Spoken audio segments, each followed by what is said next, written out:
अस्सलाम वालेकुम स्टूडेंट्स, मैं हूं आपकी मिस आरफा और आज हम पढ़ने जा रहे हैं क्लास 7 का मैथ्स। और हमारे पास फर्स्ट हमारा यूनिट नंबर 1 है सेट। तो इस सेट के बारे में हम डेफिनेशन स्टार्ट करते हैं कि व्हाट इज़ सेट। डेफिनेशन है इसकी, a set is a well defined collection of distinct objects.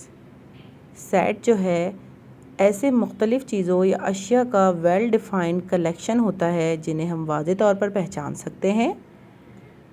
यानी सेट ऐसी चीज़ों का मजमूआ होता है जो एक दूसरे से मुख्तलिफ हों।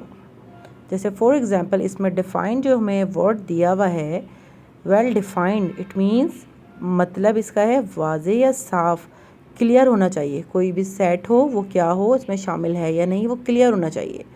नंबर 2 पे हमारे पास है डिस्टिंक्ट। डिस्टिंक्ट का मतलब है अलग अलग या मुख्तलिफ। जो भी हम सेट बनाएंगे उसके जो एलिमेंट्स होंगे सेट के वो एक दूसरे से मुख्तलिफ होंगे, डिफरेंट होंगे।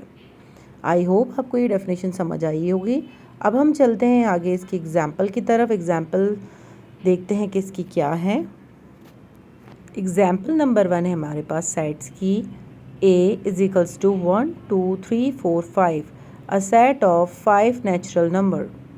एग्ज़ाम्पल नंबर 2 है हमारे पास vowels, a set of vowels AEIOU। अब आप दोनों एग्जाम्पल्स चेक कीजिए, एग्जाम्पल नंबर 1 और एग्जाम्पल नंबर 2। इन दोनों में स्टूडेंट्स एग्जाम्पल्स में क्या डिफरेंस है, आप इस एग्जाम्पल को देख कर ये अंदाज़ा लगा सकते हैं कि एग्जाम्पल A जो है वो नेचुरल नंबर्स हैं 1 से लेके 5 तक, और एग्जाम्पल B में आपको वॉवल्स लेटर्स दिए हुए हैं। तो ये दोनों सेट एक दूसरे से डिफरेंट हैं, मुख्तलिफ हैं, और सेट्स में कोई भी बात रिपीट नहीं हो रही है। जैसे एग्जाम्पल नंबर 1 में 1 2 3 4 5 सेट दिया हुआ है और ये सेट हमारे पास रिपीट नहीं हो रहा। इट मीन्स इसके जो दोनों सेट्स में जो एलिमेंट्स हैं वो डिफरेंट हैं। जैसे हमारे पास फर्स्ट एग्जाम्पल में जो सेट दिया हुआ है वो हमें पता है कि 5 नेचुरल नंबर हैं, 1 से लेके 5 तक जो नेचुरल नंबर हैं वो हमें एग्जाम्पल नंबर 1 में मिलती है और एग्जाम्पल नंबर 2 में हमें वॉवल्स लेटर्स मिलते हैं। तो इससे ये वाज़े हो जाता है कि कोई भी एलिमेंट्स, कोई भी नंबर्स जो इस सेट के अंदर मौजूद है वो एक दूसरे से डिफरेंट है, बिल्कुल अलग अलग है और वाज़े है। और हमारे पास एग्जाम्पल नंबर 1 में कोई भी नंबर दोबारा रिपीट नहीं हो रहा। इसी तरह एग्जाम्पल नंबर 2 में जो वॉवल्स लेटर्स हैं वो हमें पता है हमारे वॉवल्स लेटर्स 5 होते हैं और वो हमें इसमें वाज़े तौर पे दिख रहा है। एग्जाम्पल नंबर 3 में हमारे पास सेट ऑफ वीकडेज़। तो हमारे पास Monday Tuesday Wednesday Thursday Friday, हमारे पास सारे वीकडेज़ हैं मंडे से लेके फ्राइडे तक। तो ये हमारे पास एक सेट हो गया किसका, वीकडेज़ का। आई होप कि आपको ये बहुत अच्छे से एग्जांपल्स के साथ डेफिनेशन समझ में आ गई होगी। स्टूडेंट्स बस आपको इस बात का ये ख्याल रखना है और हमेशा याद रखना है कि a set contains well defined objects. Number 1 और नंबर 2 पे है distinct objects.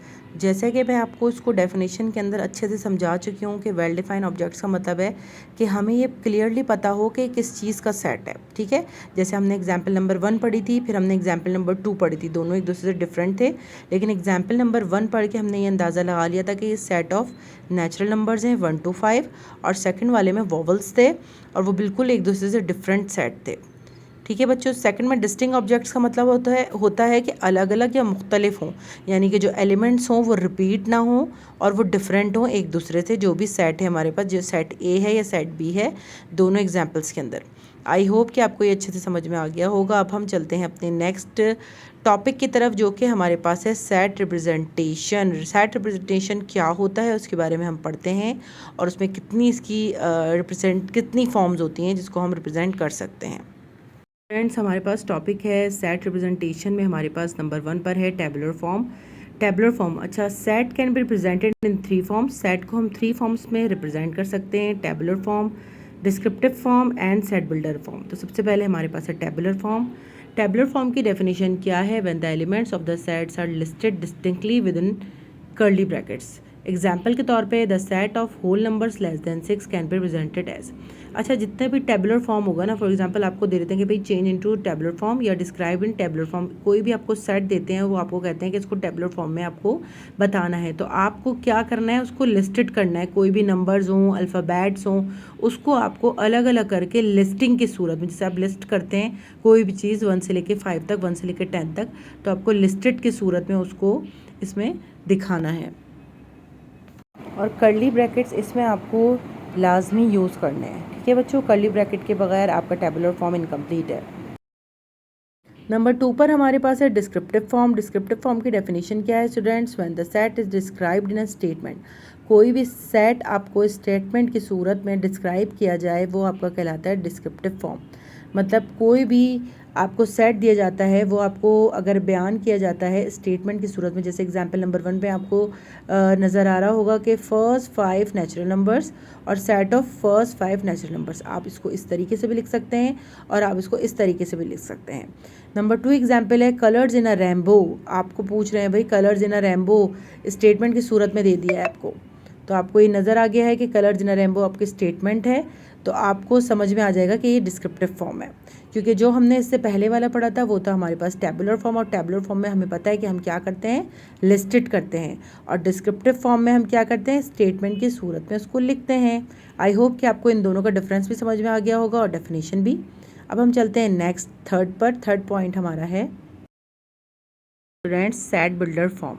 When the property satisfied by the elements are written as a statement with the help of notation or symbols.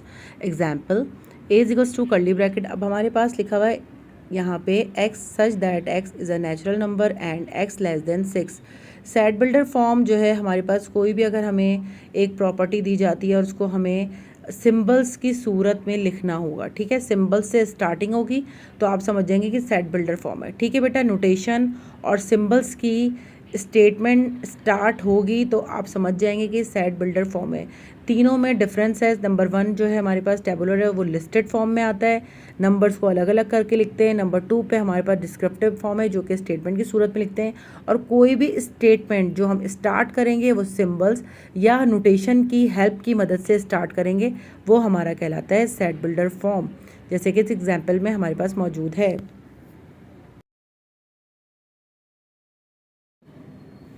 Okay students, अब हम की points पढ़ लेते हैं। Tabular form, elements are written inside. हमेशा tabular form में जो भी हम एलिमेंट्स लिस्टेड करेंगे उसको हम क्या करना है, उसको कर्ली ब्रैकेट के अंदर लिखना है। Number 2 descriptive form. Descriptive form की क्या हमारे पास की पॉइंट है, set is describe in words. हमेशा सेट्स किस में डिस्क्राइब हुआ होगा, वर्ड्स में। Number 3 set builder form, property of elements is written using symbols. कोई भी हमें प्रॉपर्टी लिखनी है किसी भी सेट की तो वो किस में लिखी हुई होगी, यूजिंग क्या करना है, हमें उसमें सिंबल्स यूज़ करते हुए उसको लिखेंगे। हमारे पास साथ साथ एग्जांपल्स भी मौजूद है, जैसे टेबुलर फॉर्म की है 2 4 6 8 10, ये हमने लिस्टेड कर दिया। नंबर 2 डिस्क्रिप्टिव लिखा हुआ है फर्स्ट 5 इवन नंबर। नंबर 3 में सेट बिल्डर में आपको दिया हुआ है पूरी नोटेशन के साथ कि x such that x is an even numbers and x less than 10। I hope कि आपको ये अच्छे से समझ में आ गया होगा। नेक्स्ट टॉपिक पे मुलाकात होती है, जब तक के लिए मुझे दीजिए इजाज़त। Thank you so much students, अपना बहुत ख्याल रखें। अल्लाह हाफिज़।